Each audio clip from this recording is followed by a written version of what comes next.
যাবজ্জীবন কারাদণ্ড ঘোষণা করলো আদালত, এবং সঞ্জয় রায় শেষে এটাই বলেছিলেন যে রুদ্রাক্ষের মালা রয়েছে, যদি তিনি কিছু করতেন তাহলে নাকি সেটা থাকতো না।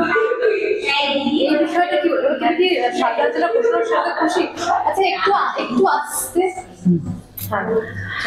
হ্যাঁ, এই ঘোষণার সাজায় কি কেউ খুশি হতে পারে? আমার তো মনে হয় না পশ্চিমবাংলায়, মানে আমি রাজনৈতিক দলের যারা অনুসারী বা ইত্যাদি ইত্যাদি মানুষরা কতটা খুশি, কিন্তু আমি সাধারণ মানুষের কথা বলছি, আমি যার মধ্যে পড়ি, এবং আমি একদমই নিউট্রাল, যারা কোনো দলে বিলং করে না, যারা শুধু মানুষের সাথে আছে। মানুষের সাথে থাকা মানে কিন্তু সারাক্ষণ কোথাও ভিড়ের মধ্যে গিয়ে বসে থাকা নয়। আমি মনে মনে সারাক্ষণ অপেক্ষা করছিলাম একজন নাগরিক, একজন মানে ম্যাচিওর নাগরিক হিসেবে, যে এটার একটা প্রপার সাজা খুব দরকার ছিল আমাদের সমাজের জন্য। মানে আমরা তাহলে কোথায় যাব? এই সাজাটা কি কাউকে খুশি করেছে পশ্চিমবাংলায়? আমি জানি না। যাদের খুশি করেছে, যদি কাউকে করে থাকে, তারা কারা আমি জানতেও চাই না। কিন্তু আমাদের যাদের কাছে বিচার ব্যবস্থার প্রতি অগাধ আস্থা, এবং আমাদের বাঁচার রাস্তাগুলো যদি এইভাবে আস্তে আস্তে বন্ধ হয়ে আসে, সুবিচার পাবার রাস্তাগুলো, তাহলে আমরা কোথায় যাব? কার কাছে যাব? আমি জানি আমার এই কথাটা প্রত্যেকটা ঘরে ঘরে, প্রত্যেকটা মায়ের মনের মধ্যে ঘুরপাক খাচ্ছে, এবং সেটা তো একটা ইনকমপ্লিট সাজা ঘোষণা, আমরা তো সেটা সবাই জানি। মানে তাহলে কার কাছে যাব? মানে নানা রকম সেটিং এর কথা মা মুখে আসছে, মানে শুনতে পাচ্ছি, নানা রকম মিডিয়াতেও দেখতে পাচ্ছি, নানা রকম সেটিং এর কথা উঠছে বারবার।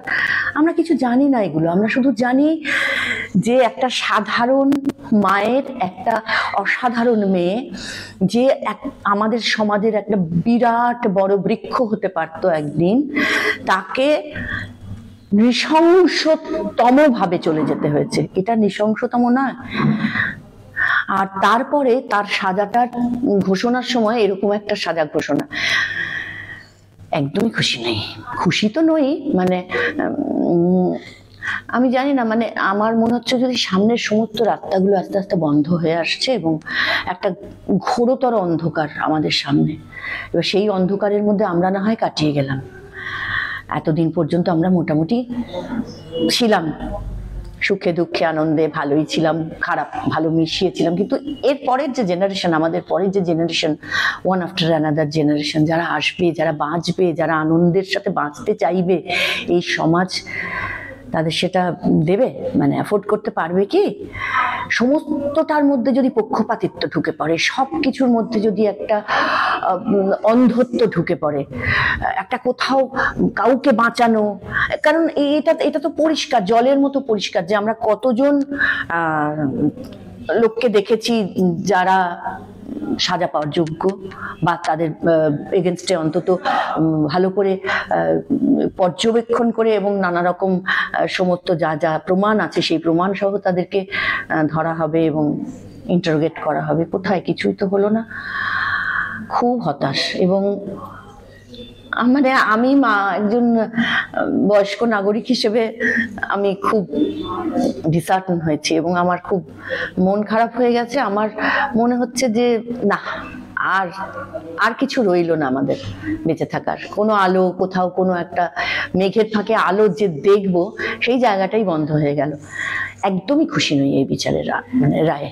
আচ্ছা, মমতা বন্দ্যোপাধ্যায় স্টেটমেন্ট দিয়েছেন যে ওনার হাতে যদি ক্ষমতা থাকতো উনি তাহলে ফাঁসির সাজাই দিতেন। এই বিষয়ে মমতা বন্দ্যোপাধ্যায় যা স্টেটমেন্ট দিয়েছেন, হয়তো সেই স্টেটমেন্টটা অনেকেই চেয়েছিলেন যে এরকমই একটা কিছু ঘোষণা হোক, কিন্তু সেটা তো মমতা বন্দ্যোপাধ্যায়ের কাছে আমাদের এক্সপেকটেশন না। উনি তো আমাদের রাজ্যের প্রধান, সুতরাং ওনার কাছে আমাদের আশা অনেক বেশি। আমরা চেয়েছিলাম একটা স্বচ্ছ পরিষ্কার একটা বিচার, সেটাতে উনি কতটা মানে ইনভলভ হতে পারতেন, বা এখন সঙ্গে সঙ্গে বিচার ব্যবস্থার উপর ছেড়ে দেওয়াটাই যদি লাস্ট একটাই উত্তর হয়, সেটা তো আমরা ওনার কাছ থেকে আশা করি না। কারণ উনি এমন এমন ঘটনা অতীতে ঘটিয়েছেন যেগুলোতে আমরা অবাক হয়ে গেছি যে একজন মুখ্যমন্ত্রী হয়ে কত কিছু করা যায়, এবং উনি কত কিছু করেওছেন। তো সেখানে এরকম একটা ঘটনায়, এবং উনি একজন মহিলা, এবং উনি একজন মাই, তো আমাদের ওয়েস্ট বেঙ্গলের সবার তো উনি মা। তো সেখানে দাঁড়িয়ে একজন মায়ের কাছ থেকে তো আমাদের এক্সপেকটেশনটা ন্যাচারালি অনেক বেশি থাকবে। তো যাবজ্জীবন কারাদণ্ড আর ফাঁসির মধ্যে যে ডিফারেন্সটা, সেইটা উনি হয়তো বলেছেন যে ওনার হাতে ক্ষমতা থাকলে উনি করতেন, কিন্তু ওনার হাতে তো আরো অনেক ক্ষমতা আছে। সেই ক্ষমতা দিয়ে কি মা বাবাকে পরিষ্কার সুন্দর একটা মানে সহনশীল একটা বিচার এনে দেওয়া যায় না? এটা আমার ওনার কাছে মানে অনুরোধ আর কি, যদি তাদেরকে একটুখানি অ্যাটলিস্ট বাদবাকি যে কটা দিন ওনারা বাঁচবেন, এইটুকু আশা নিয়ে বাঁচুন যে আমরা একটা বিচার অন্তত পেয়েছিলাম, যে বিচারটা আমাদের মনোপুত হয়েছে। এমন নয় যে শুধু ওনাদের দুজনকে মনোপুত করার জন্য, সারা দেশ পৃথিবীর সমস্ত জায়গাকার মানুষ একটা ঠিক বিচার চাইছে। এবং আরেকটা বিষয়, সঞ্জয় রায় বলছেন যে রুদ্রাক্ষের মালা যদি উনি কিছু করতেন সেটা নাকি সেটা থাকতো না, মানে ওই বিটস গুলো ভেঙে যেত। এগুলো খুব মানে এগুলো এত নগণ্য, মানে বোকা এগুলো ইনফ্যাক্ট আমরা বুঝিও না। এ তো জাজ বুঝবেন, এ তো যারা এটার সাথে জড়িত তারা বুঝবেন। মালা ছিঁড়ে গেলে কি এক্সট্রা হতো, আর মালা না ছিঁড়ে পড়ে আছে তাতে কি বাঁচানো গেল, সেগুলো আমরা বুঝি না। আমরা যা এভিডেন্সেস আছে, যা পাওয়া গেছে, তার নিরিখে কি বিচার হয়েছে। অনেকের নাম জুড়ে গেছে, অনেকের নামে ডাক্তাররা যারা এটার সাথে যারা রেগুলার ওইটাতে ঢোকেন বেরোন, যারা ওই কাজই করেন, তারা বলেছেন। তো কিছুই তো ভালো করে মানে দেখা হলো কিনা আমি জানি না। আমি খুব কনফিউজ, মানে আমি ঠিক বুঝতেই পারছি না যে মানুষ হিসেবে আমাদের নেক্সট স্টেপ কি হতে পারে। আমি একদমই বুঝতে পারছি না, আমি খুব কনফিউজড।